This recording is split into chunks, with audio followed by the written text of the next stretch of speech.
Fala galera, questão de número 48. Vamos para mais uma resolução comentada aqui no nosso canal, uma questão de perícia contábil. Sobre a apresentação do laudo pericial contábil e oferta do parecer técnico contábil, à luz da NBC-TP 01, perícia contábil, analise as afirmativas, marque V para as verdadeiras e F para as falsas.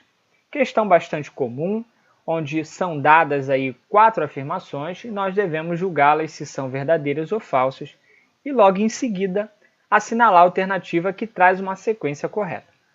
Então nós vamos ler e comparar com o que a norma diz e julgar essas afirmações. A primeira diz que o perito deve elaborar o laudo e o parecer utilizando-se do vernáculo, sendo admitidas palavras ou expressões idiomáticas de outras línguas e de uso não comum nos tribunais judiciais ou extrajudiciais. O item 53 da norma diz que o perito deve sim elaborar o laudo e o parecer utilizando-se do vernáculo, só que é admitida apenas palavras ou expressões idiomáticas de outras línguas de uso comum. A afirmação diz que também são utilizadas aquelas de uso não comum, o que é errado e torna essa afirmação errada, tá? Não se pode usar expressões e palavras de uso não comum, porque o laudo e o parecer ele deve ser escrito e formulado, né, de uma forma que aquela pessoa que vai manusear consiga entender. Então, o uso de expressões e linguagens não comum dificulta, então por isso essa afirmação está incorreta, é falsa.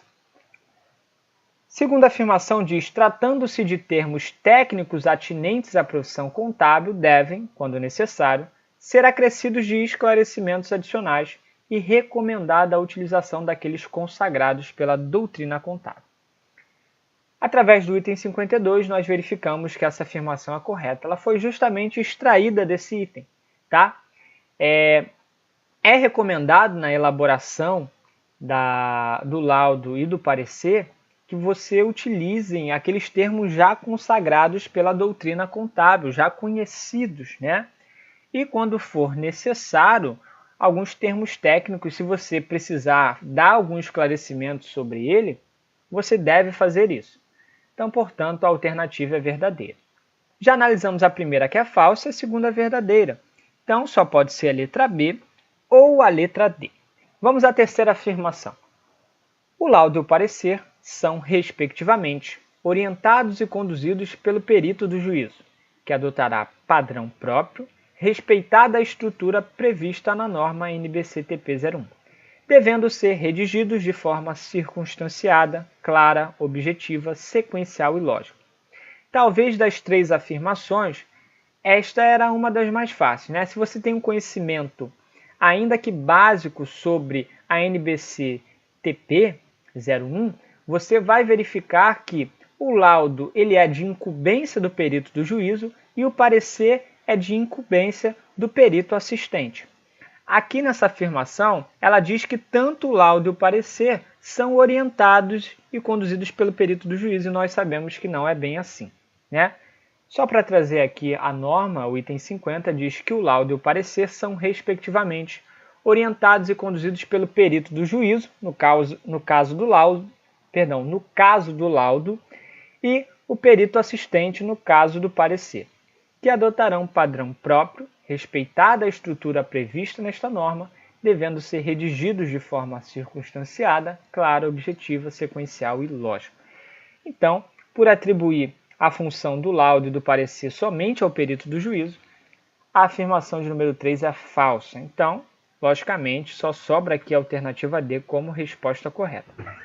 A última versão diz o seguinte: a linguagem adotada pelo perito deve ser clara, concisa, evitando prolixo e a tergiversação, possibilitando aos julgadores e às partes o devido conhecimento da prova técnica e interpretação dos resultados obtidos. As respostas não devem ser objetivas e nem lacônicas.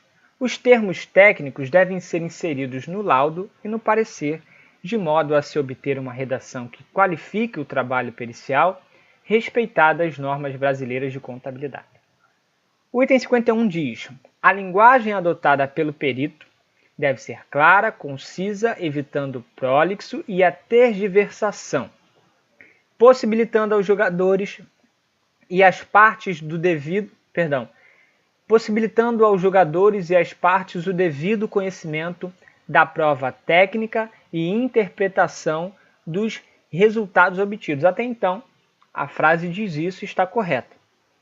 As respostas devem ser objetivas, completas e não lacônicas. Aí aparece o primeiro erro, porque a afirmação diz que as respostas não devem ser objetivas, mas sim, elas devem ser objetivas, elas não devem ser lacônicas, que quer dizer que devem ser breves. Então o erro se encontra aí. Beleza? E diz também que os termos técnicos devem ser inseridos no laudo e no parecer, de modo a se obter uma redação que qualifique o trabalho pericial respeitado as normas brasileiras de contabilidade. Então o erro da última afirmação é por dizer que as respostas não devem ser objetivas, tá? Então isso a torna errada e, logicamente, a nossa alternativa correta é a alternativa de letra D. Falso, verdadeiro, falso, falso. Se há alguma dúvida, deixe aqui nos comentários. Quanto ao mais, assine o nosso canal, ative o sininho para receber as notificações, deixe seu like se você gostou da correção, assista mais nossos conteúdos e siga a nossa página no Instagram, Contabilidade MJR, e no Facebook, Contabilidade-Mário Júnior. Um forte abraço.